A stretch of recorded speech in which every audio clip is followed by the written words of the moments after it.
Sí, me parece que quiero abordar aquí tres temas fundamentales. El primero es, creo que la persona más experta, podría decirse, en México es Pedro Miguel en este tema, ¿no? Por ser aquel periodista que recibe en una memoria los cables directamente del fundador de Julian Assange para saber qué es lo que se estaba espiando en México. Segundo tema, ¿qué es eso que se estaba espiando? Algo de las cosas que más me llaman a mí la atención es, por ejemplo, la manera en la que Carlos Pascual se expresaba de Felipe Calderón y entonces derivaba en una serie de informaciones que también daban cuestión o daban relevancia a qué hacía la oposición en ese momento Andrés Manuel López Obrador. Entonces, esos dos elementos, o al menos tres elementos en el que va de que México recibe cables de Wikileaks específicamente como capítulos de México, que se hace todo un libro, una presentación, que hay una comunicación directa del periodista Pedro Miguel de La Jornada con el fundador, y que además esto impacta también en la relación bilateral porque se le está diciendo al público en general de los dos países, México y Estados Unidos, que el embajador estadounidense en México no confía en Felipe Calderón, pues entonces es una bomba. Segundo tema, Wikileaks también es perseguido, no solo por aquí por el ambiente que conocemos en México, pero es perseguido principalmente por aquellos cables que se revelaron, principalmente del video, en el que se ve perfectamente como un helicóptero Apache ataca a periodistas civiles, que en ese momento estaban como clasificados como enemigos, pero terminan matando a un periodista o un camarógrafo de Reuters, ¿no? Entonces, esto también se suma a decir, bueno, ¿qué hace el mandatario mexicano? Pues para mí, si me avientan un poco a hablar desde política exterior interna, o sea, desde cómo se hace política exteriores, mandar un mensaje a los Estados Unidos. Y ese mensaje parece ser de, oye, no creas que no reconozco, no me acuerdo de aquello que sucedió en estos años. Y además que una de las investigadas fue Hillary Clinton. Entonces, creo que ahí hay también un mensaje oculto de la política exterior estadounidense, digo, de la política exterior mexicana, diciéndole al gobierno, al nuevo entrante, diciéndole, sé, recuerdo lo que sucedió y ten en cuenta que esta información está aquí de este lado y que el darle a él la palabra o venir para México es obtener todavía más información si quisiéramos pensarlo de manera perversa. Te paso la voz, Tania. Bueno, ¿por qué no, Yasmin, mencionamos un poquito de quién es o qué implicó Wikileaks o cuál es la importancia de Julian Assange, ¿no? Porque como menciona Gonzalo, esto se tiende como de pronto a olvidar, ¿no? Ya llevábamos un tiempito sin escuchar, ¿no? ¿Qué había sucedido con Assange? Ha sido muy tortuosa su encarcelamiento, su detención, pero bueno, quiero mencionar rápidamente que pues él asume que se filtraron cerca de 10 millones de documentos en 2009, que hablaban justamente, como lo menciona Gonzalo, sobre el 11 de septiembre de 2006, en donde había cuestiones que se habían filtrado con respecto a Irak, ¿no? La guerra de Irak y la guerra de Afganistán. Temas muy delicados como violaciones de derechos humanos por parte del ejército de los Estados Unidos, videos, incluso, recordemos este video que fue, fatal, ¿no?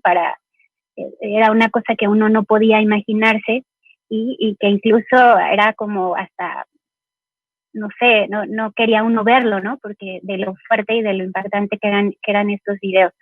En cuanto a la diplomacia estadounidense, sobre todo concerniente al año de 2010, se filtraron 250,000 documentos secretos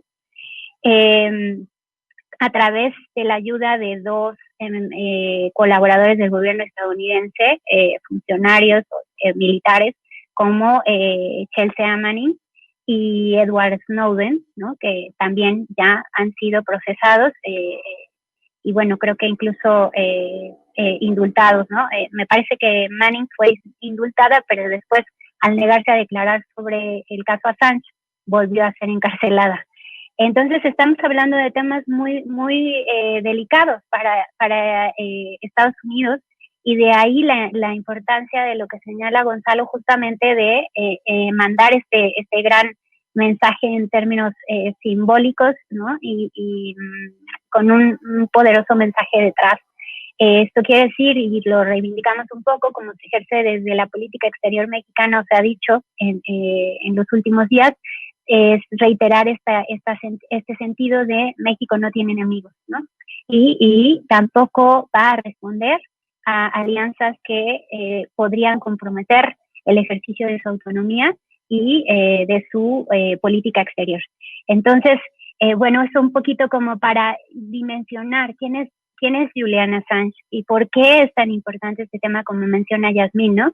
Que, bueno, finalmente fue muy criticado el comentario del presidente, pero a mí me parece que tenderá a desaparecer rápidamente del discurso mediático porque es un tema que no a muchos les gustaría que se hablara, ¿no? Sobre todo lo que menciona Gonzalo en términos de la información, porque es información que revela cuestiones de la alta política de todos los gobiernos de América Latina prácticamente y del mundo, ¿no?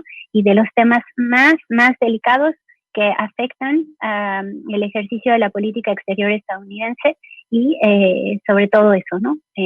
Hasta ahí como lo dejaría. Sí, y eso que dices para América Latina, para nuestra América, hay un tema que me parece fundamental en la cuestión de revelación de cables.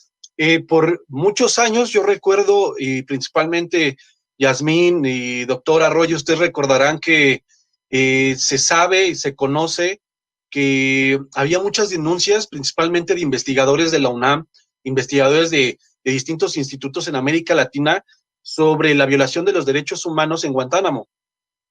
Esto también tiene un peso fundamental porque para los Estados Unidos es realmente un caso tan grave que llegó a realizarse películas y documentales sobre realmente las torturas que se llevaban en Guantánamo y la falta de registros de aquellos que eran prisioneros para que en el momento de que estuvieran haciendo declaraciones o estuvieran haciendo algún tipo de comentarios sobre aquello de lo que eran acusados, pues pudieran tener una buena defensa.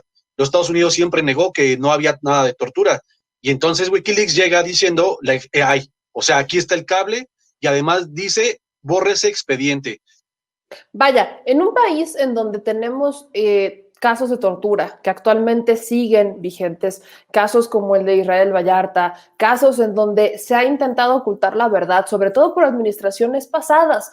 La administración de Felipe Calderón creo que es una de las más emblemáticas porque todo lo que hicieron lo niegan calderónicamente una y otra vez. Y la administración que le siguió, la de Enrique Peña Nieto, fue una administración de limpieza, una administración para, bueno, no limpiaron nada, en realidad simplemente lo encubrieron. Fue una administración para encubrir lo que ocurría y que pues aparentemente nada pasaba, nada decían ni nada. Yasmín, tengo que preguntarte, en tu perspectiva, ¿consideras que si Julian Assange llegara a México sería una amenaza para aquellos secretos que buscaron ocultar las administraciones de Felipe Calderón y Enrique Peña Nieto, por mencionar al menos estas dos?